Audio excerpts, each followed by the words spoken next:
Welcome to St. Mary's Gardens, the site of St. Mary's Church of Lambeth.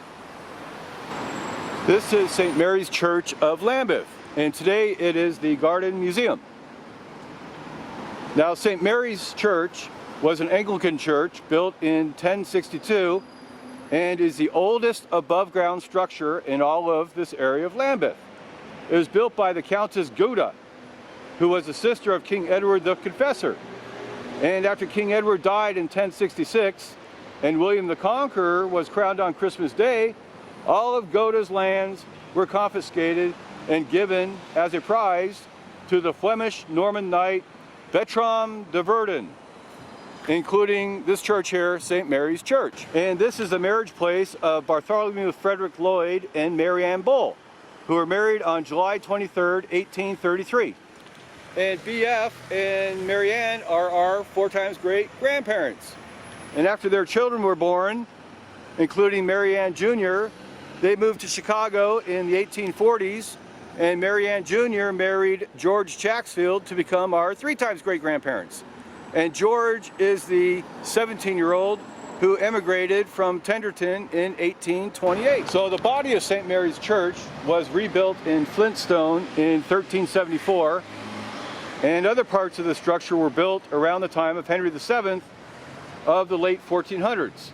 The west wing, Howard's and Lee's chapels were built around 1522, and the south gallery was erected in 1708.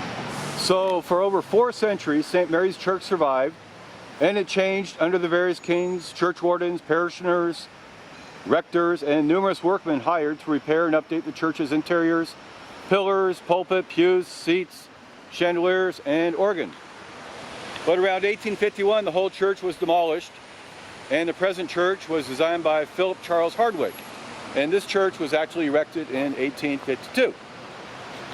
But during the renovation, a lot of the stones were kept and re-put back onto the church. This is the original tower that was constructed of wood in 1243. And this tower was actually built later in 1378 with considerable repairs being made to the steeple and the belfry in 1522. And there was further repair done in 1834. So let me tell you about the bells. In 1676, there were only 6 bells. In 1723, they were recast and made into 8 bells. And the 6th bell and the tenor were again recast in 1848. And 1922, 6 of the 8 bells were recast. And today, all 8 bells have been rehung for your listening pleasure in Lambeth. This is the 1808 tomb of the Seeley family, whose name is linked with the Coads in the manufacturing of artificial stone. This tomb is to John Field. To the memory of Mr. John Field of this parish, wax chandler, who died in the 8th of July, 1790, age 48 years.